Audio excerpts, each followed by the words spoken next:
Price the lord. ಯೇಸು ಕ್ರಿಸ್ತನ ಪ್ರೀತಿಯುಳ್ಳ ಪರಿಶುದ್ಧವಾದ ನಾಮದಲ್ಲಿ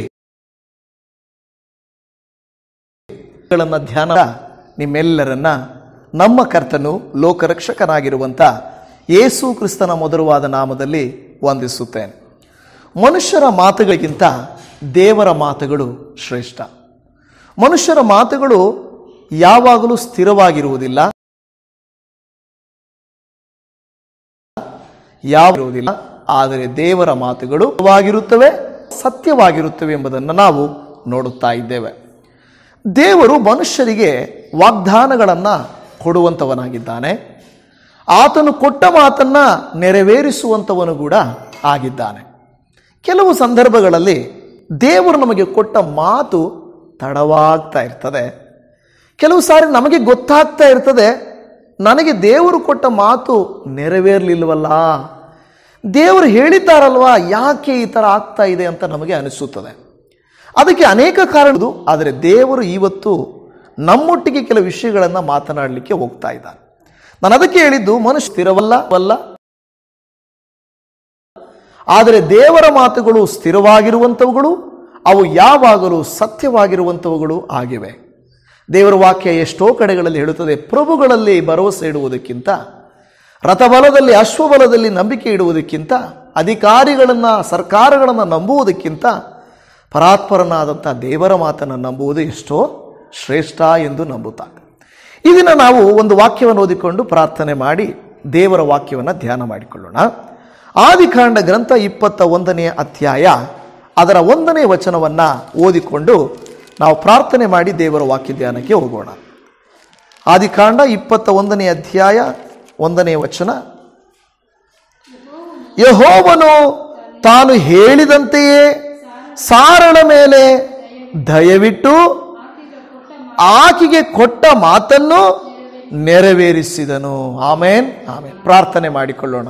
ಸರ್ವ ಸ್ತುತಿಗೆ ಯೋಗ್ಯನಾಗಿರುವಂಥ ದೇವರೇ, ನಿಮ್ಮ ಮುಂದೆ ಬರುವಾಗ ನಾವು ಯಥಾರ್ಥವಾಗಿಯೂ ತೆರೆದ ಹೃದಯದಿಂದಲೂ ವಾಕ್ಯವನ್ನು ಕೇಳುವುದಕ್ಕೆ ಸಿದ್ಧ ಮನಸ್ಸಿನಿಂದ ಬರುವಾಗ, ನೀವು ಮಾತನಾಡುವ ದೇವರು, ಮಾತು ಕೊಡುವವರು, ಮಾತನ್ನು ನೆರವೇರಿಸುವವರು ಆಗಿದ್ದೀರಾ.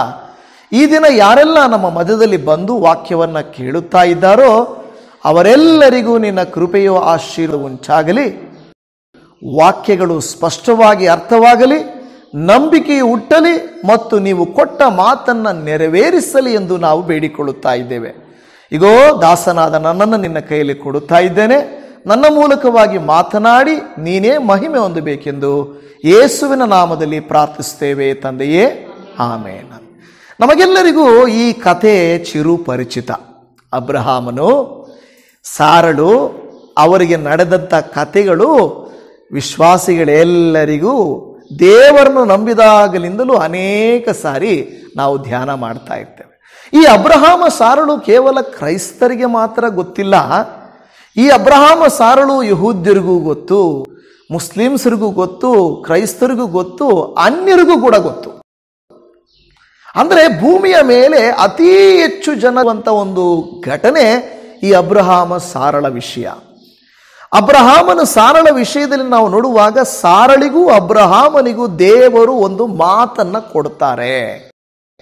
ನಮಗಷ್ಟಿರೋದೆ ಇಲ್ಲಿ 1ನೇ ವಚನದಲ್ಲಿ ಹೇಳುತ್ತಾ ಇದೆ, ಯೆಹೋವನು ತಾನು ಹೇಳಿದಂತೆಯೇ ಅಬ್ರಹಾಮನಿಗೂ ಹೇಳಿದರು, ಸಾರಳಿಗೂ ಹೇಳಿದರು, ನಾನು ನಿಮಗೆ ಒಬ್ಬ ಮಗನನ್ನ ಕೊಡುತ್ತೇನೆ.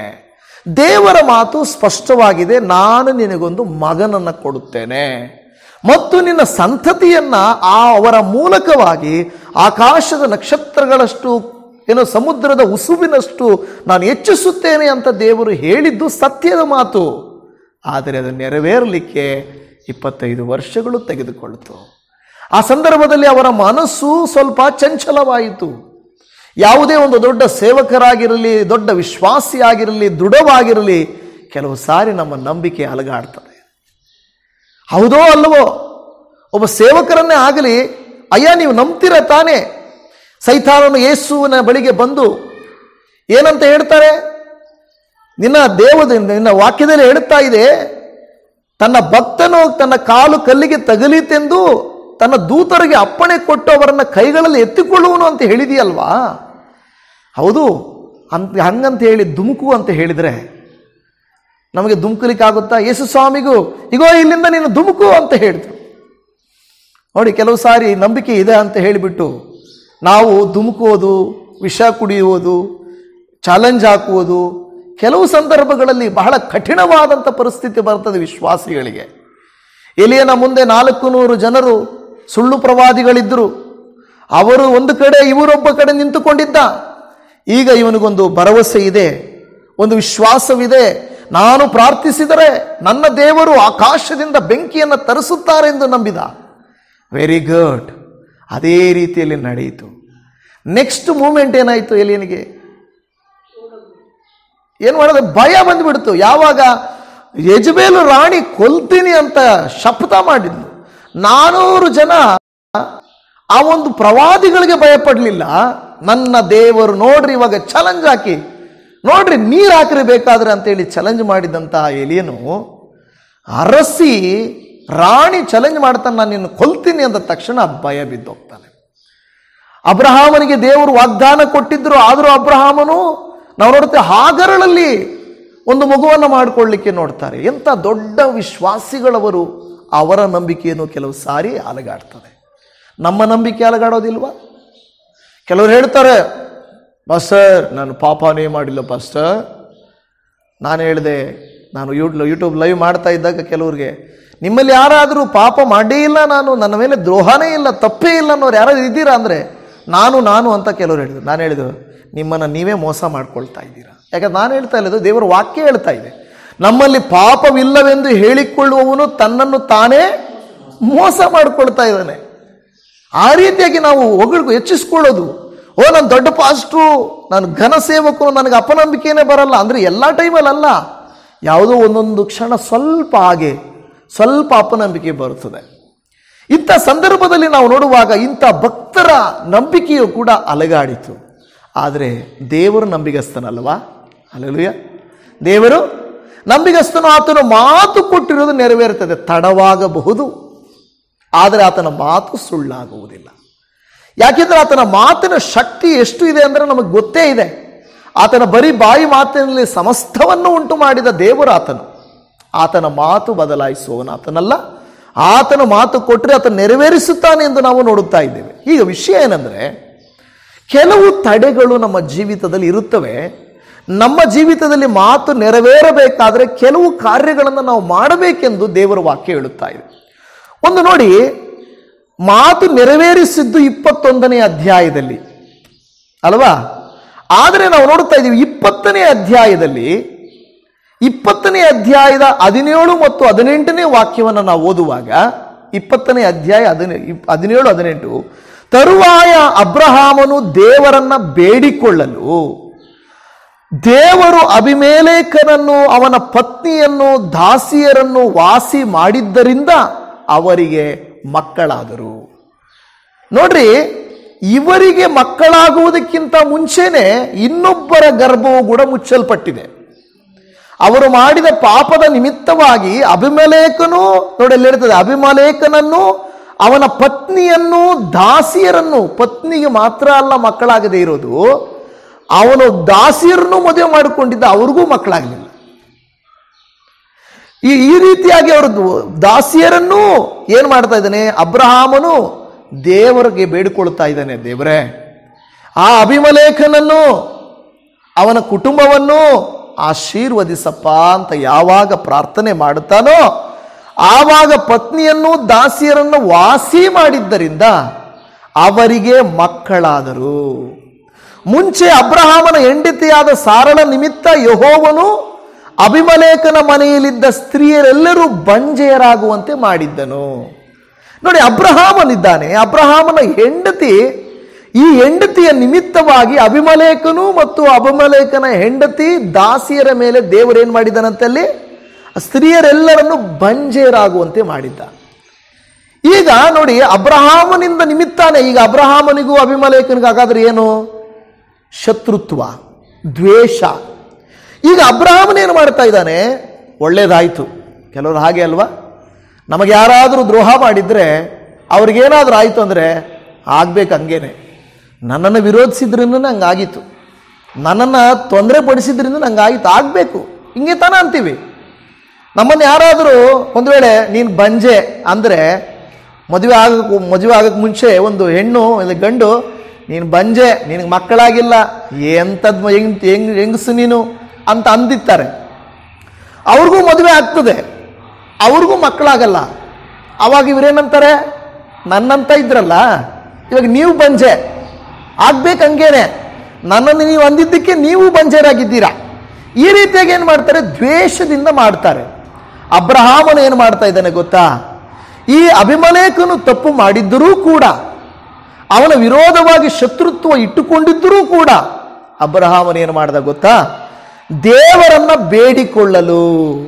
ಯಾರಿಗೋಸ್ಕರ? ಅಬಿಮೆಲೆಕನಿಗೋಸ್ಕರ, ಅವನ ಪತ್ನಿ ದಾಸಿಯರಿಗೋಸ್ಕರ ಆ ಅಬ್ರಹಾಮನು ಪ್ರಾರ್ಥಿಸಿದ್ದರಿಂದ, ಬೇಡಿಕೊಂಡಿದ್ದರಿಂದ ದೇವರು ಅವರನ್ನ ವಾಸಿ ಮಾಡಿದನು. ನನ್ನ ಪ್ರಿಯ ದೇವಜನವೇ, ದೇವರ ವಾಕ್ಯ ಹೇಳುತ್ತದೆ, ನೀವು ಒಳ್ಳೆಯದನ್ನು ಬಯಸಿದರೆ ನಿಮಗೂ ಹಿಂತಿರುಗಿ ಒಳ್ಳೆಯದೇ ಬರುತ್ತದೆ. ನೀನು ಆಶೀರ್ವದಿಸುವವರನ್ನು ನಾನು ಆಶೀರ್ವದಿಸುವೆನು, ನೀನು ಶಪಿಸುವವರನ್ನು ನಾನು ಶಪಿಸುವೆನು. ನಾವು ಶಪಿಸಿದರೆ ನಮಗೂ ಶಾಪ ಬರ್ತದೆ, ನಾವು ಆಶೀರ್ವದಿಸಿದರೆ ಏನು ಮಾಡುತ್ತೆ, ನಮಗೂ ಆಶೀರ್ವಾದ ಬರುತ್ತೆ. ನೋಡಿ, ಇದು ಕಾರ್ಯ ಏನಂದ್ರೆ, ಅಬ್ರಹಾಮನು ಯಾವಾಗ ದೇವರನ್ನ ಬೇಡಿಕೊಂಡನೋ ದೇವರು ಅವರಿಗೂ ಒಳ್ಳೆಯದನ್ನ ಮಾಡಿದ. 21ನೇ ಅಧ್ಯಾಯಕ್ಕೆ ಬಂದಾಗ ನಾವು ನೋಡುತ್ತಾ ಇದ್ದೇವೆ, ಅಬ್ರಹಾಮ ಸಾರಳಿಗೂ ಕೂಡ ಬಿಡುಗಡೆ ಉಂಟಾಯಿತು. ಹಲ್ಲೆಲೂಯಾ.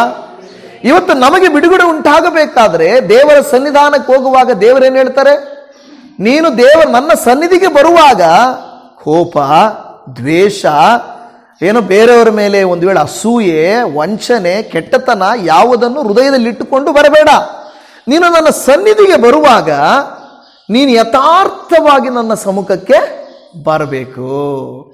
ನನ್ನ ಸನ್ನಿಧಿಗೆ ನೀನು ಬರುವಾಗ ಯಥಾರ್ಥವಾಗಿ ಬಾ, ಪ್ರಾರ್ಥಿಸು.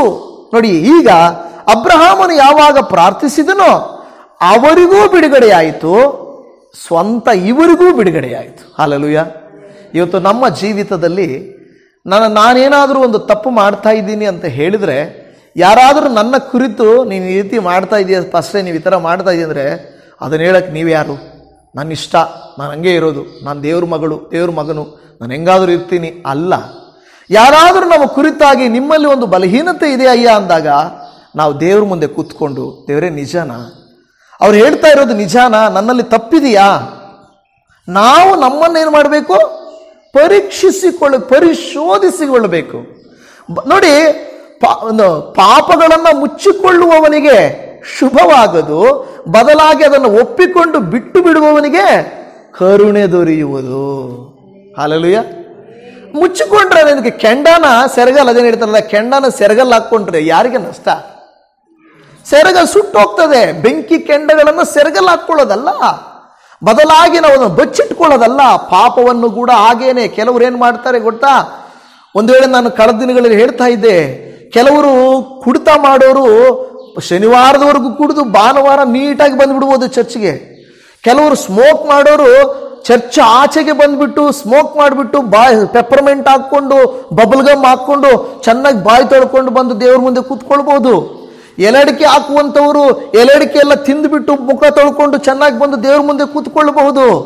ಒಂದು ವೇಳೆ ಪಾಪಿಷ್ಟ ಕೆಲಸಗಳನ್ನು ಮಾಡಿ ದೇವರ ಮುಂದೆ ಬಂದು ನಾನು ಶುದ್ಧವಾಗಿದ್ದೇನೆ ಎಂದು ದೇವರಿಗೆ ತೋರಿಸಿಕೊಳ್ಳಬಹುದು. ನಿನ್ನ ಬಾಯಲ್ಲಿ ಪಾಸ್ಟ್ಗೆ ಕಾಣಿಸ್ಲಿಲ್ಲ, ನೀನು ಸ್ಮೋಕ್ ಮಾಡಿಸಿದ್ದು ಕಾಣಿಸಿಲ್ಲ, ನೀನು ಎಲೆಡಿಕೆ ತಿಂದಿದ್ದು ಕಾಣಿಸಿಲ್ಲ, ನೀನು ಬೈದಿದ್ದು ಕಾಣಿಸ್ಲಿಲ್ಲ, ಪಾಸ್ಟ್ಗೆ ಕಾಣಿಸ್ಲಿಲ್ಲ, ದೇವರಿಗೆ ಮರೆ ಮಾಡ್ಲಿಕ್ಕಾಗುತ್ತಾ?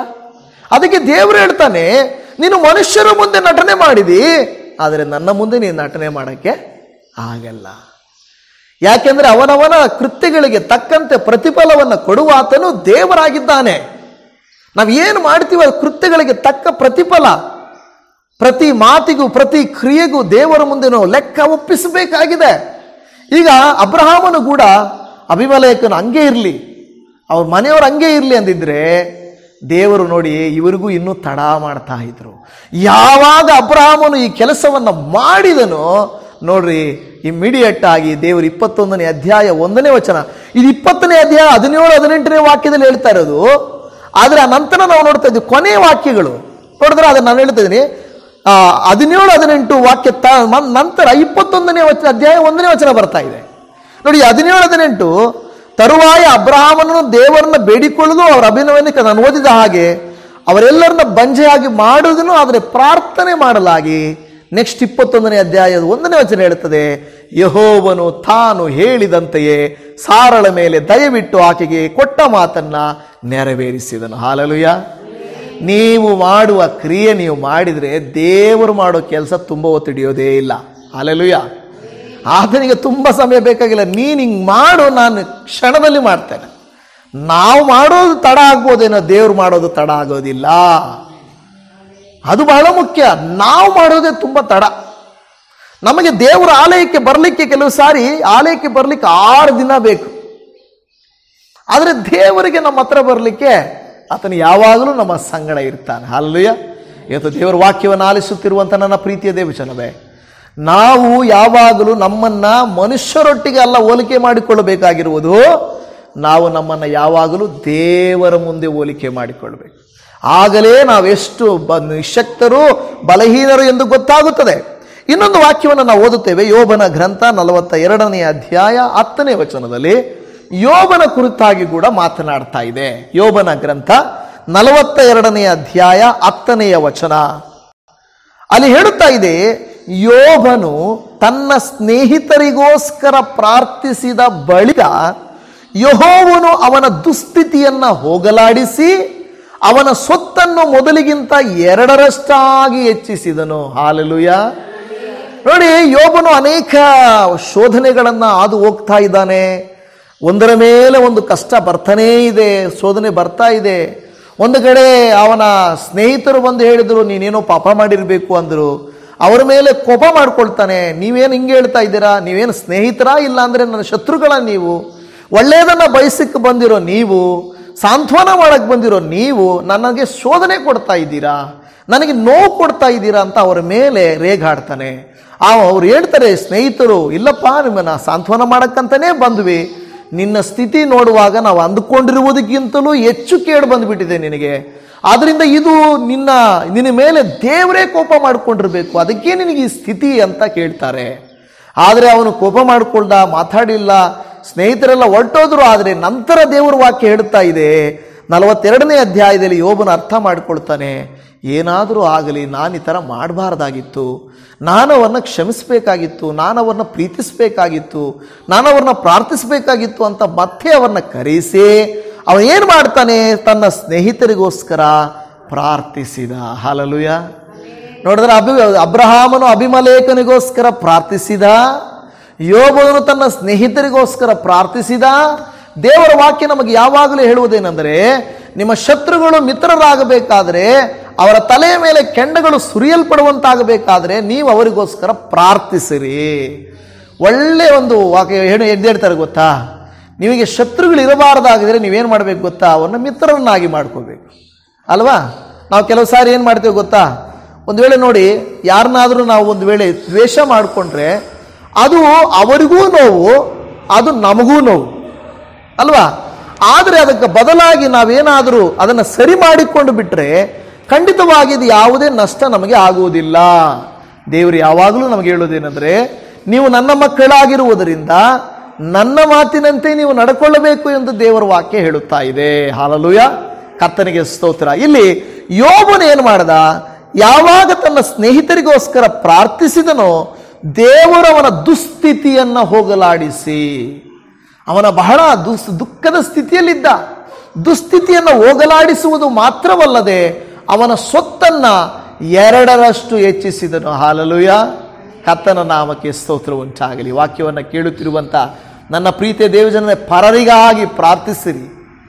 ಅವರು ಯಾರೇ ಆಗಿರಲಿ, ಏನು ಮಾಡಬೇಕು? ನಾವು ಪರರಿಗಾಗಿ ಪ್ರಾರ್ಥಿಸಬೇಕು. ಯೇಸು ಸ್ವಾಮಿ ನಮಗೆ ಕಲಿಸಿಕೊಟ್ಟಿರುವಂಥ ವಿಚಾರ ಅದೇ. ಯೇಸು ಸ್ವಾಮಿ ತಾನು ಯಾಕೆ ಪ್ರಾರ್ಥನೆ ಮಾಡಬೇಕಾಗಿತ್ತು? ಆತನು ಮಾಡುವಂಥ ಸೇವೆ, ಆತನು ಮಾಡುವಂಥ ಎಲ್ಲ ಕಾರ್ಯಗಳ ಕುರಿತಾಗಿ ಆತನು ಪ್ರಾರ್ಥಿಸುತ್ತಿದ್ದನು.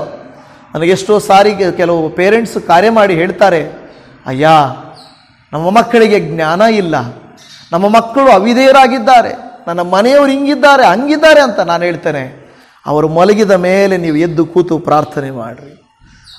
ಹಗಲಲ್ಲಿ ದುಃಖಿಸುವುದಲ್ಲ, ಅವರ ಮುಂದೆ ದುಃಖಿಸುವುದಲ್ಲ, ಕರ್ತನ ಮುಂದೆ ದುಃಖಿಸು. ನಿನ್ನ ದುಃಖವನ್ನು ಆತನು ನೋಡುತ್ತಾನೆ. ಹಲ್ಲೆಲೂಯ. ನಮ್ಮ ದುಃಖವನ್ನು ಏನು ಮಾಡ್ತಾನೆ? ಆತನು ನೋಡುತ್ತಾನೆ. ಹನ್ನಳ ದುಃಖ ಏನಾಗಿತ್ತು? ಬಹಳ ವೇದನೆಕರವಾಗಿತ್ತು. ಬಂಜೆಯಾಗಿದ್ದಳು. ಆಕೆಯನ್ನ ನೋಡ್ತಾ ಪೆನ್ನಿನಳು ಬಹಳ ದುಃಖಪಡಿಸುತ್ತಿದ್ದಳು. ಆದರೆ ಹನ್ನಳು ಏನು ಮಾಡ್ತಾ ಇದ್ಲು ಗೊತ್ತಾ? ದೇವರ ಆಲಯಕ್ಕೆ ಹೋಗಿ ದೇವರ ಹತ್ರ ಹೇಳ್ತಾ ಇದ್ರು, ಅಪ್ಪ ನನ್ನ ಸ್ಥಿತಿ ನೀನು ಹಿಂಗೆ ಮಾಡ್ದಲ್ಲಪ್ಪ ದೇವ್ರೆ, ನನ್ನ ನೋವನ್ನು ನಾನು ಯಾರಿಗೆ ಹೇಳ್ಕೊಳ್ಳಿ? ಹೇಳ್ಕೊಂಡ್ರು ಯಾರು ತೀರಿಸ್ತಾರೆ ನನ್ನ ಕಷ್ಟನ? ತೀರ್ಸೋಕ್ಕೆ ಯಾರೂ ಇಲ್ಲಪ್ಪ, ನೀನೇ ನನಗೆ ದೇವರೇ ಅಂತ ಹೇಳಿ ಆಕೆ ಕಣ್ಣೀರು ಹಾಕ್ತಾ ಇದ್ದಾಳೆ. ಯಾರೂ ಇರಲಿಲ್ಲ ಆಲಯದಲ್ಲಿ, ಒಬ್ಬಳೇ ಕೂತ್ಕೊಂಡು ಪ್ರಾರ್ಥನೆ ಮಾಡ್ತಾ ಇದ್ದಾಳೆ. ಆಕೆ ಏನು ಪ್ರಾರ್ಥನೆ ಮಾಡಿದಳು ಗೊತ್ತಿಲ್ಲ, ಆದರೆ ನಮಗೆ ಗೊತ್ತಿರೋದು ಸ್ವಲ್ಪ ಮಾತ್ರನೇ. ಆಕೆ ಹೇಳ್ತಾ ಇದ್ದಾರೆ, ದೇವರೇ ನೀನೊಂದು ಮಗುವನ್ನು ನನಗೆ ಕೊಟ್ಟರೆ ನಾನು ಆ ಮಗುವನ್ನು ಹಿಂತಿರುಗಿಸಿ ನಿನಗೆ ಕೊಡ್ತೇನೆ. ಆಕೆ ಆಲಯದಲ್ಲಿ ಹೋಗ್ಬಿಟ್ಟು ಹನ್ನಳು, ದೇವರೇ ನನ್ನನ್ನು ದೂಷಿಸ್ತಾ ಇರುವ ಪೆನ್ನಿನಳು ಆಕೆ ಹಾಳಾಗಬೇಕು, ಆಕೆ ಹಿಂಗಾಗಬೇಕು ಅಂತ ಪ್ರಾರ್ಥನೆ ಮಾಡಿದ್ಲ. ಆಕೆ ಪೆನ್ನಿನಳ ಬಗ್ಗೆ ಪ್ರಾರ್ಥನೆ ಮಾಡಲೇ ಇಲ್ಲ. ಒಂದು ವೇಳೆ ಆಕೆ ಒಳ್ಳೆ ಅಭಿಪ್ರಾಯ ಇರುವುದು, ಒಳ್ಳೆ ದೇವ್ರೆ ಆಕೆಗೂ ಮಕ್ಕಳು ಕೊಟ್ಟಿದೆಯಾ, ನನಗೂ ಕೊಡು. ಕೆಲವು ಸಾರಿ ದ್ವೇಷ, ಅಸೂಯೆ ಹೆಂಗೆ ಗೊತ್ತಾ? ಅವ್ರಿಗೆ ಯಾಕೆ ಕೊಟ್ಟೆ ದೇವ್ರೆ, ನನಗೇ ಕೊಡಬೇಕಾಗಿತ್ತು, ಅಸೂಯೆ ಅದು. ಆದರೆ ಒಳ್ಳೆ ಗುಣ ಏನು ಗೊತ್ತಾ? ದೇವ್ರೆ ಅವ್ರಿಗೂ ಕೊಟ್ಟಿದ್ದೀಯ ತಾನೇ, ನನಗೂ ಕೊಡಪ್ಪ, ತಪ್ಪೇನಲ್ಲ. ಈಗ ಬೇರೆಯವರು ಏನೋ ಒಂದು ವಸ್ತು ತಗೊಂಡಿದ್ದಾರೆ ಅಂತ ಹೇಳಿದ್ರೆ, ದೇವ್ರೆ ಏನು ದೇವ್ರೆ ಅಂಥವ್ರಿಗೆಲ್ಲ ಅದು ಕೊಡ್ತೀಯ, ನನಗೆ ಯಾಕೆ ಕೊಡಲ್ಲ ಅನ್ನೋದು ಅಸೂಯೆ. ಆದರೆ ದೇವ್ರೆ ಅವರು ಕೊಟ್ಟಿದೆಯಲ್ಲ, ಅವರಿಗೆ ಕೊಟ್ಟ ದೇವರು ನನಗೂ ಕೊಡಪ್ಪ ಅಲ್ವಾ? ಅದು ಒಳ್ಳೆ ತಾನೆ. ಅದು ಗರ್ಭಫಲ ಆಗಿರ್ಬೋದು, ಅದು ಆಲಯ ಆಗಿರ್ಬೋದು, ಅದು ಕಾರ್ ಆಗಿರ್ಬೋದು, ಏನೇ ಆಗಿರ್ಬೋದು, ಅವಶ್ಯಕತೆಗೆ ತಕ್ಕಂತೆ ಅವರಿಗೆ ಕೊಟ್ಟಿದೀಯಾ, ನನಗೂ ಕೊಡಪ್ಪ, ಅದು ಒಳ್ಳೆ ಗುಣ. ಏನಲ್ಲ, ನಾವು ಕಂಪೇರ್ ಮಾಡ್ಕೊಳ್ತಾ ಇಲ್ಲ. ಹನ್ನಳು ಪೆನ್ನುನ್ನಳ ವಿರುದ್ಧವಾಗಿ ಪ್ರಾರ್ಥಿಸಲಿಲ್ಲ, ಬದಲಾಗಿ ಆಕೆ ಹೋಗಿ, ಅಪ್ಪ ನನ್ನ ದುಃಖವನ್ನು ಪರಾಂಬರಿಸು ದೇವರೇ, ನನ್ನನ್ನು ಕನಿಕರಿಸು ದೇವರೇ, ನನಗೆ ಸಹಾಯ ಮಾಡು ದೇವರೇ ಅಂತ ಆಕೆ ಪ್ರಾರ್ಥನೆ ಮಾಡಿದನು. ಹಲ್ಲೆಲೂಯಾ. ಇನ್ನೊಂದು ಉದಾಹರಣೆ ನಾನು ಹೇಳುತ್ತೇನೆ. ಅಬ್ರಹಾಮನು ಲೋಟನು ಇದ್ದರು ಜೊತೆಯಾಗಿ. ಅಬ್ರಹಾಮನು ದೊಡ್ಡವನು. ಅಬ್ರಹಾಮನು ಲೋಟನನ್ನು ಕರ್ಕೊಂಡು ಬಂದ. ಅಬ್ರಹಾಮನೇ ಆಶೀರ್ವಾದ ಹೊಂದಿದ್ದು ಎಲ್ಲ ದನ ಕುರಿ ಆಸ್ತಿ ಪಾಸ್ತಿ ಎಲ್ಲನು. ಆದರೆ ಅವರ ಮಧ್ಯದಲ್ಲಿ ಭಿನ್ನಾಭಿಪ್ರಾಯ ಬಂದಾಗ ಅಬ್ರಹಾಮನು ಲೋಟನಿಗೆ ಆಪ್ಷನ್ ಕೊಡ್ತಾನೆ. ಏನಂತ?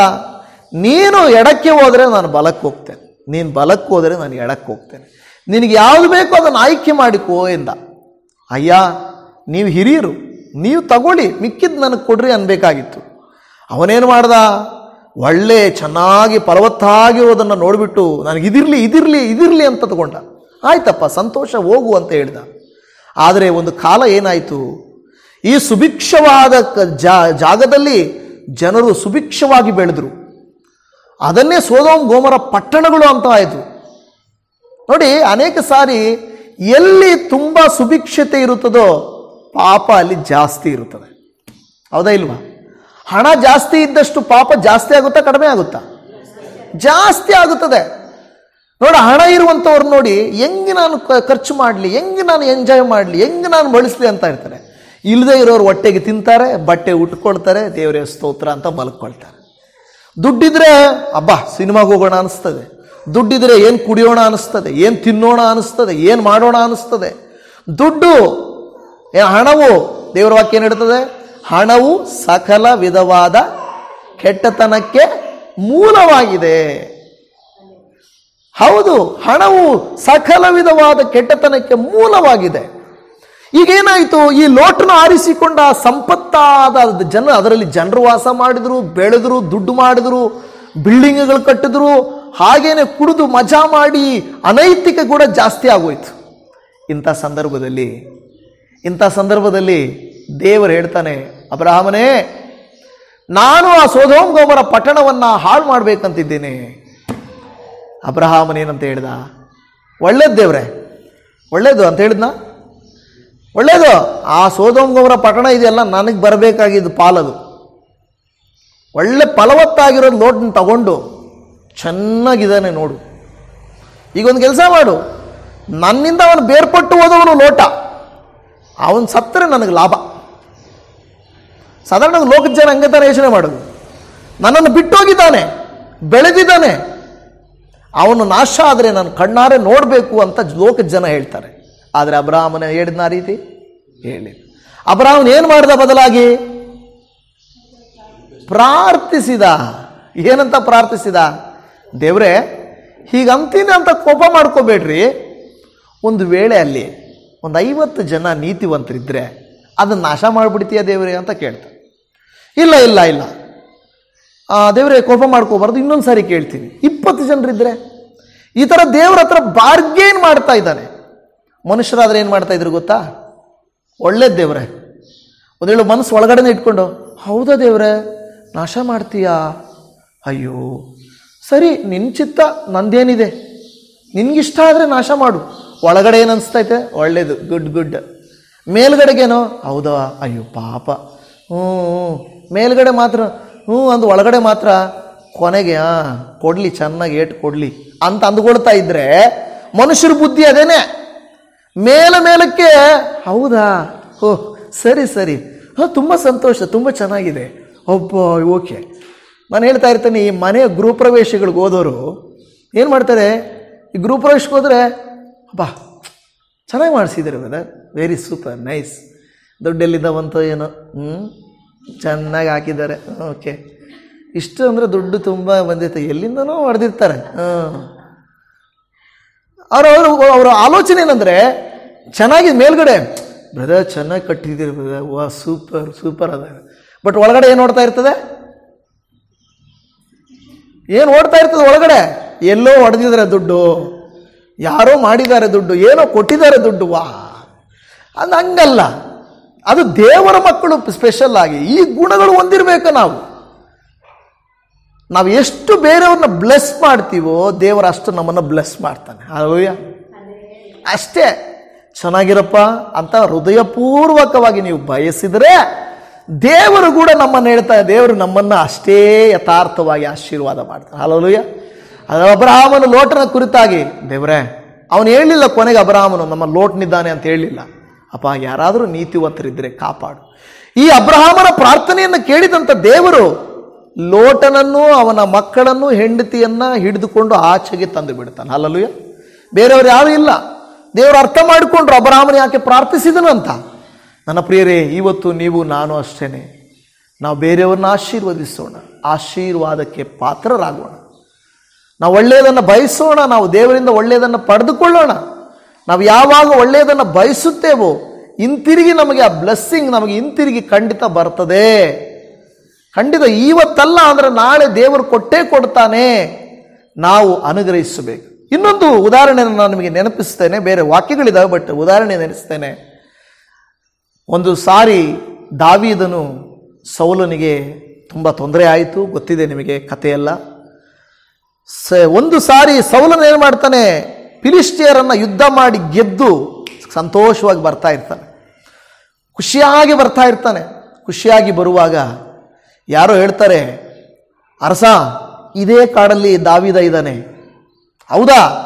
ಇವಾಗ ತಾನೇ ಅವ್ರ ಕತೆ ಮುಗಿಸಿ ಬಂದಿದ್ದೀವಿ, ಇವನ ಕಾಡಲ್ಲಿ ಇವನು ಮುಗಿಸ್ಬಿಟ್ಟು ಹೊರಟೋಗೋಣ ನಡ್ರಿ ಅಂತ ಹೇಳಿಬಿಟ್ಟು ಏನು ಮಾಡ್ತಾನೆ, ಸೌಲನು ದಾವೀದನನ್ನು ಹುಡುಕಿ ಬರ್ತಾನೆ. ಹುಡುಕಾಡ್ತಾರೆ, ಸಿಕ್ಕಲಿಲ್ಲ. ಸೌಲನಿಗೆ ಆಯಾಸ ಆಗಿಬಿಟ್ಟು ಒಂದು ಗುಹೆ ಹತ್ರ ಮಲಗ್ತಾನೆ. ದಾವೀದನ ಏನು ಮಾಡ್ತಾನೆ ಗೊತ್ತಾ? ಬಂದು ಅವನ ಹತ್ರ ಬರ್ತಾನೆ. ಸೈನಿಕರು ಹೇಳ್ತಾನೆ, ಅಯ್ಯ ಇದೇ ಚಾನ್ಸು ಹಾಕಿ ಸಾಯಿಸ್ಬಿಡು, ಅವನು ಸತ್ತರೆ ನೀನೇ ರಾಜ, ಹಾಕು ಅಂತಾನೆ. ಅವನ ಹತ್ತಿರಕ್ಕೆ ಹೋಗ್ಬಿಟ್ಟು ನೋಡ್ಬಿಟ್ಟು ಅವನ ಬಟ್ಟೆ ಕೊನೆಯನ್ನು ಸ್ವಲ್ಪ ಕೊಯ್ಕೊಂಡು ಬಂದ್ಬಿಡ್ತಾನೆ. ಬಟ್ಟೆ ಕೊನೆ ಕೊಯ್ಕೊಂಡ್ಕೊಂಡು ಬಂದ್ಬಿಟ್ಟು ದೂರದಲ್ಲಿ ನಿಂತ್ಕೊಂಡು, ಅರಸ, ಪ್ರಭುವೇ, ನನ್ನ ಅರಸೇ ಅಂತಾನೆ. ನಾವು ಅದು ಜನರಾದ್ರೆ ಏನು ಹೇಳ್ತಾರೆ ಗೊತ್ತಾ? ಏನಂತಾರೆ? ಸಾರಿ, ಏ ಮುಟ್ಟಾಳ, ಏ ಮೂರ್ಖ, ಇಲ್ಲಿ ನೋಡು, ಕೈಗೆ ಸಿಕ್ಕಿದ್ದೆ ಬಿಟ್ಬಿಟ್ಟಿದ್ದೀನಿ ಹಂಗಂತಾನೆ ಮನುಷ್ಯರು. ಕೈಗೆ ಸಿಕ್ಕಿದ್ದೆ, ಸಾಯಿಸ್ಬಿಡ್ಬೇಕಾಗಿತ್ತು ನಿನ್ನ, ಅಯ್ಯೋ ಪಾಪ ಅಂತ ಬಿಟ್ಬಿಟ್ಟಿದ್ದೀನಿ, ಎಷ್ಟು ಬದುಕೋಗ ನೀನು ಎಷ್ಟರೋ ನೀನು ಅಂತೇಳಿ ಬಂದು ಬೈತಾರೆ ಅಲ್ವಾ? ಆದರೆ ದಾವೀದನ ಹಂಗಲಿಲ್ಲ. ಪ್ರಭುವೇ, ನನ್ನ ಅರಸನೇ ಅಂತ ಏನಂತಾನೆ ಅವನು. ನೋಡಿ ಅರಸ, ನೀನು ಅಭಿಷಕ್ತನು, ನಿನ್ನ ಮೇಲೆ ನನ್ನ ಕೈ ಹಾಕಬಾರ್ದು, ನಿನ್ನ ಮೇಲೆ ನಾನು ಕೈ ಹಾಕಬಾರ್ದು. ನೀನು ನನ್ನ ದ್ವೇಷಿನೇ, ನೀನು ನನ್ನ ಶತ್ರುನೇ, ಆದರೆ ನಿನ್ನ ಮೇಲೆ ನನ್ನ ಕೈ ಹಾಕಬಾರ್ದು. ಅದು ನನಗೆ ಕೇಡಾಗ್ತದೆ, ತೊಂದರೆ ಆಗ್ತದೆ. ನೋಡು, ನಿನ್ನ ಬಟ್ಟೆ ಪೀಸ್ ಇದೆ ಸಾಕ್ಷಿ, ನಾನು ನಿನ್ನ ಹತ್ತಿರಕ್ಕೆ ಬಂದಿದ್ದೀನಿ. ನೀನು ಬಟ್ಟೆ ಕತ್ತರಿಸಿದವನಿಗೆ ನೀನು ಕತ್ತರಿಸೋದು ಎಷ್ಟೊತ್ತು ಅಲ್ವಾ? ಬಟ್ಟೆ ಕತ್ತರಿಸಿದ ದಾವೀದನಿಗೆ ಕತ್ತರಿಸೋದು ಎಷ್ಟೊತ್ತು? ಆದರೆ ನಾನು ಆ ಥರ ಮಾಡಲಿಲ್ಲ ಅಂದ. ಸೌಲನೇನಂತಾನೆ ಹಿಂತಿರುಗಿ, ನನ್ನ ಮಗನೇ ನೀನು ಚೆನ್ನಾಗಿರಪ್ಪ, ನೀನು ಮಾಡಿದ ಉಪಕಾರಕ್ಕೆ ದೇವರು ನಿನಗೆ ಪ್ರತ್ಯುಪಕಾರ ಮಾಡಲಿ ಅಂತಾನೆ. ಹಾಲೆಲೂಯಾ. ಎಂಥ ಸಾಕ್ಷಿ ನೋಡ್ರಿ, ಎಂಥ ಸಾಕ್ಷಿ ಅಲ್ವಾ? ಆ ಸೌಲನ ಮಾತು ಹೇಳ್ತಾ ನನಗೆ ಆಶ್ಚರ್ಯ ಆಗ್ತದೆ. ಮಗನೇ ಅಂತಾನೆ. ಇವನೇನಂದ? ಪ್ರಭುವೇ ಅಂತಾನೆ. ಅವನು ಮಗನೇ ಅಂತಾನೆ. ಮಗನೇ, ನೀನು ನನ್ನನ್ನು ಕೊಲ್ಲದೆ ಬಿಟ್ಟಿದ್ದೀಯಾ, ನಿನಗೆ ನೀನು ಮಾಡಿದ ಉಪಕಾರಕ್ಕೆ ದೇವರು ಪ್ರತ್ಯುಪಕಾರ ಮಾಡಲಿ ಅಪ್ಪ, ನೀನು ಸ್ವಾಧೀನ ಮಾಡಿಕೋ ಅಂತಾನೆ ಸೌಲನು. ಅದನ್ನು ದಾವೀದನು ಅಂಗೀಕರಿಸಿಕೊಂಡು ಹೊರಟಂತಾನೆ. ಮುಂದಿನ ದಿನಗಳಲ್ಲಿ ದಾವೀದನ ಅರಸನಾಗ್ತಾನೆ. ಕೊಂದೇ ಅರಸನಾಗಬೇಕು ಅಂತಿಲ್ಲ, ಬೇರೆಯವ್ರನ್ನ ನಾವು ಶಪಿಸಿನೇ ನಾವು ಆಶೀರ್ವಾದ ಹೊಂದಬೇಕಂತೇನಿಲ್ಲ, ಬೇರೆಯವ್ರನ್ನ ಬೈದೇ ನಾವು ದೊಡ್ಡವರಾಗಬೇಕಂತೇನಿಲ್ಲ. ನಾವು ಮಾಡೋ ಕೆಲಸ ನಾವು ಮಾಡಿದ್ರೆ ನಮ್ಮ ದೇವರು ನಮ್ಮನ್ನು ಉನ್ನತಿಗೆ ತಂದೇ ತರ್ತಾನೆ. ಹಾಲೆಲೂಯಾ. ಇವತ್ತು ವಾಕ್ಯವನ್ನು ಕೇಳುತ್ತಿರುವಂಥ ದೇವಜನವೇ, ಈ ವಾಕ್ಯವನ್ನು ನೀವು ನಾನು ಆಲಿಸಿ ನಾವು ನೋಡುವಾಗ 21ನೇ ಅಧ್ಯಾಯದ 2ನೇ ವಚನ ಆದಿಕಾಂಡ ಹೇಳುತ್ತದೆ, ಹೇಗೆಂದರೆ ಸಾರಳು ಬಸುರಾಗಿ ದೇವರು ಮೊದಲು ಸೂಚಿಸಿದ ಕಾಲದಲ್ಲಿ ಅಬ್ರಹಾಮನಿಂದ ಅವನ ಮುಪ್ಪಿನಲ್ಲೇ ಮಗನನ್ನು ಹೆತ್ತಳು ಎಂದು ನಾವು ನೋಡುತ್ತಾ ಇದ್ದೇವೆ. ಹಾಲೆಲೂಯಾ. ಇವತ್ತು ನೀವು ನಾನು ದೇವರು ಕೊಟ್ಟ ವಾಗ್ದಾನ, ಆ ವಾಗ್ದಾನವನ್ನು ಹಿಡಿದು ಆತನ ಮಾತನ್ನು ನಂಬಿದರೆ ಆತನು ಕೊಟ್ಟ ಮಾತನ್ನು ತಪ್ಪುವವನಲ್ಲ, ಆತನು ಕೊಟ್ಟ ಮಾತನ್ನು ತಪ್ಪುವವನಲ್ಲ. ಆದರೆ ನಾವು ಹೆಂಗಿದ್ದೀವಿ, ನಾವು ಏನು ಮಾಡ್ತಾ ಇದ್ದೀವಿ, ನಾವು ಅದನ್ನು ಹೊಂದಿಕೊಳ್ಳಲಿಕ್ಕೆ ಪಾತ್ರರಾಗಿದ್ದೀವಾ ಇಲ್ವಾ, ಅಪಾತ್ರರಾಗಿದ್ದೇವಾ? ಎಷ್ಟು ಉದಾಹರಣೆಗಳನ್ನು ನಾನು ಹೇಳಿದೆ. ಅಬ್ರಹಾಮನು ಅಭಿಮಲೇಖನ ಕುರಿತಾಗಿ ಹೇಳಿದೆ, ಯೋಬನು ಸ್ನೇಹಿತರ ಕುರಿತಾಗಿ ಹೇಳಿದೆ, ಅಬ್ರಹಾಮನು ಲೋಟನ ಕುರಿತಾಗಿ ಹೇಳಿದೆ, ಅನ್ನಳು ಪೆನ್ನಿನಳ ಕುರಿತಾಗಿ ಹೇಳಿದೆ, ದಾವೀದನು ಸೌಲನ ಕುರಿತಾಗಿ ಹೇಳಿದೆ. 5 ಉದಾಹರಣೆಗಳನ್ನು ಹೇಳಿದೆ. ಅವರು ಆಶೀರ್ವದಿಸಲ್ಪಡೋದಕ್ಕೆ ಕಾರಣ ಏನು? ಅವರು ಮಾಡೋ ಒಳ್ಳೆಯ ಕೃತ್ಯ ಅವರಿಗೆ ಹಿಂತಿರುಗಿ ಬಂತು. ಇವತ್ತು ನಾವು ಅಷ್ಟು ದೊಡ್ಡ ಮಟ್ಟಕ್ಕೆ ಬರುತ್ತೇವೆ ಅಂತಲ್ಲ, ನಾವು ಸಾಧಾರಣ ಜನರು. ನಾನು ಮತ್ತೆ ಎಲಿಯನ ಕುರಿತಾಗಿಯೂ ಹೇಳಿದೆ ನಿಮಗೆ, ನಾವು ಅಷ್ಟು ಸಾಧಾರಣ ಮನುಷ್ಯರಾಗಿದ್ದೇವೆ. ಆದರೆ ನಮ್ಮ ದೇವರು ಅಸಾಧಾರಣನನು. ನಾವು ಅಶಕ್ತರೇ, ನಮ್ಮ ದೇವರು ಶಕ್ತನಾದವನು. ನಾವು ಬಲಹೀನರೇ, ಆತನು ಬಲವುಳ್ಳವನು. ಆತನು ಕಾರ್ಯಗಳನ್ನು ಮಾಡಲಿಕ್ಕೆ ಶಕ್ತನಾಗಿದ್ದಾನೆ. ಈ ವಾಕ್ಯವನ್ನು ಆಲಿಸಿದ ಪ್ರೀತಿ ದೇವಜನವೇ, ನೀವು ನಾನು ಒಂದು ನಿಮಿಷ ಕಣ್ಣುಗಳನ್ನು ಮುಚ್ಚಿ ಪ್ರಾರ್ಥನೆ ಮಾಡಿಕೊಳ್ಳೋಣ. ಇದು ಯಾರಿಗೋಸ್ಕರವೋ ಅಲ್ಲ, ನಮಗೋಸ್ಕರವಾಗಿರುವ ಸಂದೇಶ. ಅವನು ನಮಗೆ ಏನೇ ಮಾಡಲಿ ಹಿಂತಿರುಗಿಸಿ ನಾವು ಒಳ್ಳೆಯದನ್ನೇ ಬಯಸುವೆ. ಹೌದು ದೇವರೇ, ಇದು ಸ್ಪಷ್ಟವಾದ ವಾಕ್ಯ ಸಂದೇಶ. ಸ್ಪಷ್ಟವಾಗಿ ಯಾವಾಗ ಅಬ್ರಹಾಮನು ಅಭಿಮಲೇಖನನ್ನು ಆಶೀರ್ವದಿಸಿದನು, ದೇವರೇ, ಅಬ್ರಹಾಮನಿಗೂ ಸಾರಳಿಗೂ ಬಿಡುಗಡೆ ಉಂಟಾಯಿತು. ಯೋಬನು ಸ್ನೇಹಿತರಿಗಾಗಿ ಪ್ರಾರ್ಥಿಸುವಾಗ ಅವನಿಗೆ 2ರಷ್ಟು ಆಶೀರ್ವಾದ ಬಂತು. ಹನ್ನಳು ನಿನ್ನ ಆಲಯದಲ್ಲಿ ಬಂದು ಪೆನ್ನಿನ ವಿರೋಧವಾಗಿ ಪ್ರಾರ್ಥಿಸಲಿಲ್ಲ, ಅದಕ್ಕೆ ಆಕೆಗೆ ಗರ್ಭಫಲ ದೊರಕಿತು. ದಾವೀದನಿಗೆ ಅರಸನ ಪಟ್ಟ ದೊರಕಿತು. ಕರ್ತನೇ, ಅಬ್ರಹಾಮನ ಲೋಟನ ವಿಷಯದಲ್ಲಿ ಲೋಟನಿಗೆ ಆಶೀರ್ವಾದ ದೊರಕಿತು. ಇವತ್ತು ನಾನು ಹೇಳಿದ ಹಾಗೆ ಸ್ವಾಮಿ, ನಾವು ಯಾವುದನ್ನೂ ಅಸೂಯೆ ಪಡದೆ, ಬೇರೊಬ್ಬರು ಕೀಳಾಗಬೇಕು ಹಾಳಾಗಬೇಕು ಅನ್ನುವಂಥ ಭಾವನೆ ಇಲ್ಲದೆ, ಬೇರೆಯವರಿಗೆ ಕೊಟ್ಟ ಆಶೀರ್ವಾದವನ್ನು ಕಂಡು, ಅಪ್ಪ ದೇವರೇ, ನನಗೂ ಆ ಅಭಿಷೇಕ ಬೇಕು. ದಾವೀದನು ಅಭಿಷಕ್ತನು ನೀನು ಎಂದು ಸೌಲನನ್ನು ಅಂದದ್ದಕ್ಕೆ ದಾವೀದನಿಗೂ ಅಭಿಷೇಕ ದೊರಕಿತು ಸ್ವಾಮಿ. ದೇವರೇ, ಸೌಲನು ಕೂಡ ಅಭಿಷಕ್ತನೇ, ದಾವೀದನು ಕೂಡ ಅಭಿಷಕ್ತನೇ. ಈ ದಿನ ನಾವು ಕೂಡ ಅಭಿಷೇಕ ಹೊಂದಬೇಕು. ಸ್ತೋತ್ರ ಸ್ವಾಮಿ. ಈಗೋ ನಿನಗೆ ಯಾವುದೂ ತಡವಲ್ಲ ದೇವರೇ, ಯಾವುದೂ ನಿನಗೆ ಕಷ್ಟವಲ್ಲ ದೇವರೇ. ಮಾತನ್ನು ಕೊಟ್ಟಿದ್ದರೆ ಆ ಮಾತನ್ನು ನೆರವೇರಿಸಲಿಕ್ಕೆ ಶಕ್ತನಾದ ದೇವರು ನೀನು. ಇವತ್ತು ಅಪ್ಪ ಅದೇ ಭಾವದಿಂದ ಯೇಸುವೆ, ಕರ್ತನೇ, ನನ್ನ ಮನೋವೇದನೆಯನ್ನು ನೋಡಪ್ಪ, ನನ್ನ ಪ್ರಯಾಸವನ್ನು ನೋಡು ದೇವರೇ. ದಯಮಾಡಿ ಬೇರೆಯವರಿಗೆಲ್ಲ ಬಿಡುಗಡೆ ಕೊಟ್ಟಿದ್ದೀಯಲ್ವಾ? ನಾನು ಬೇರೆಯವರಲ್ಲಿ ನೋಡ್ತಾ ಇದ್ದೀನಿ, ಅವರ ಕುಟುಂಬ ಸಮಾಧಾನವಾಗಿ ನೀನು ಮಾಡಿದ್ದೀಯ, ಸಂತೃಪ್ತಿ ಕೊಟ್ಟಿದ್ದೀಯ, ಸಮೃದ್ಧಿ ಕೊಟ್ಟಿದ್ದೀಯ, ಆತ್ಮನ ಅಭಿಷೇಕ ಕೊಟ್ಟಿದ್ದೀಯ, ವಾಕ್ಯದ ಜ್ಞಾನ ಕೊಟ್ಟಿದ್ದೀಯ, ಆತ್ಮೀಕ ಬೆಳವಣಿಗೆಯನ್ನು ಕೊಟ್ಟಿದ್ದೀಯ. ನನಗೂ ಹಾಗೆ ಕೊಡಪ್ಪ, ನನಗೇ ಕೊಡು ಅಂತ ನಾವು ಪ್ರಾರ್ಥಿಸ್ತಾ ಇಲ್ಲ, ಅವರಿಗೆ ಕೊಟ್ಟ ಹಾಗೆ ನನಗೂ ಕೊಡು ಎಂದು ಬೇಡುತ್ತಾ ಇದೆ. ಅವರಿಗೆ ಕೊಟ್ಟ ದೇವರು ನನಗೂ ಕೊಡಲಿಕ್ಕೆ ನೀನು ಶಕ್ತನಲ್ಲವೇ? ಅಬ್ರಹಾಮನನ್ನು ಆಶೀರ್ವದಿಸಿದವನೇ, ಯೋಬನನ್ನು ಆಶೀರ್ವದಿಸಿದವನೇ, ದಾವೀದರನ್ನು ಆಶೀರ್ವದಿಸಿದವನೇ, ಹನ್ನಳನ್ನು ಆಶೀರ್ವದಿಸಿದವನೇ, ಎಲಿಯನನ್ನು ಆಶೀರ್ವದಿಸಿದವನೇ, ನನ್ನನ್ನೂ ಆಶೀರ್ವದಿಸಯ್ಯ ಎಂದು ಬೇಡಿಕೊಳ್ಳುತ್ತಾ ಇದೆ. ಯಾರ ಪರಿಸ್ಥಿತಿ ಯಾವ ರೀತಿ ಇದೆಯೋ ನನಗೆ ಗೊತ್ತಿಲ್ಲ ದೇವರೇ, ನಿನಗೆ ಗೊತ್ತಿಟ್ಟು. ಯಾರಿಗೆ ಯಾವ ವಾಕ್ಯ ಬೇಕಾಗಿದೆಯೋ ನನಗೆ ಗೊತ್ತಿಲ್ಲ ದೇವರೇ, ನಿನಗೆ ಗೊತ್ತಿದೆ ಸ್ವಾಮಿ. ನಜರೇತಿನ ಯೇಸು ಕ್ರಿಸ್ತನ ನಾಮದಲ್ಲಿ ಈ ದಿನ ಯಾರೆಲ್ಲ ತಮ್ಮನ್ನು ಒಪ್ಪಿಸಿಕೊಟ್ಟು ತಗ್ಗಿಸಿಕೊಂಡು ಪ್ರಾರ್ಥನೆ ಮಾಡುತ್ತಿದ್ದಾರೋ ಅವರ ಜೀವಿತದಲ್ಲಿ ಅತ್ಯುನ್ನತವಾದ, ಅದ್ಭುತವಾದ ದೇವರೇ, ಊಹಿಸಲಾಗದ ಕಾರ್ಯವನ್ನು ನೀನು ಮಾಡಬೇಕಾಗಿ ಅಪಾ, ನಿನ್ನ ನಾಮ ಮಹಿಮೆಯಾಗುವಂತೆ ಇವರನ್ನು ಘನಪಡಿಸು, ಆಶೀರ್ವದಿಸು ಎಂದು ಬೇಡಿಕೊಳ್ಳುತ್ತಾ ಇದೆ. ನಮ್ಮ ಮೊರೆಗಳನ್ನು ಆಲಿಸಿದ ದೇವರೇ, ನಿನಗೆ ವಂದನೆಯಪ್ಪ. ಸರ್ವಸ್ತುತಿ, ಘನ, ಮಾನ, ಮಹಿಮೆ ನಿನಗೆ ಸಲ್ಲಿಸುತ್ತೇವೆ ದೇವರೇ. ಈ ವಾಕ್ಯದಿಂದ ನಮಗೆ ಆಶೀರ್ವಾದ ಉಂಟಾಯಿತೆಂದು ನಂಬಿ ನಾವು ಕರ್ತನೇ ಅದರ ಪ್ರಕಾರ ನಡೆದುಕೊಳ್ಳುವಾಗ ನೀನೇ ನಮ್ಮನ್ನು ಕನಿಕರಿಸು. ಎಲ್ಲ ಆಶೀರ್ವಾದಕ್ಕೆ ಮೂಲನು, ನಮ್ಮೊಟ್ಟಿಗೆ ಮಾತಾಡುವವನು, ಮಾತು ಕೊಡುವವನು, ಮಾತು ನೆರವೇರಿಸುವವನು ಆಗಿರುವಂಥ ನಮ್ಮ ಕರ್ತನೂ ರಕ್ಷಕನಾಗಿರುವಂಥ ಯೇಸುವಿನ ಪರಿಶುದ್ಧ ನಾಮದಲ್ಲಿ ಪ್ರಾರ್ಥಿಸುತ್ತೇವೆ ತಂದೆಯೇ. ಆಮೇನ್, ಆಮೇನ್.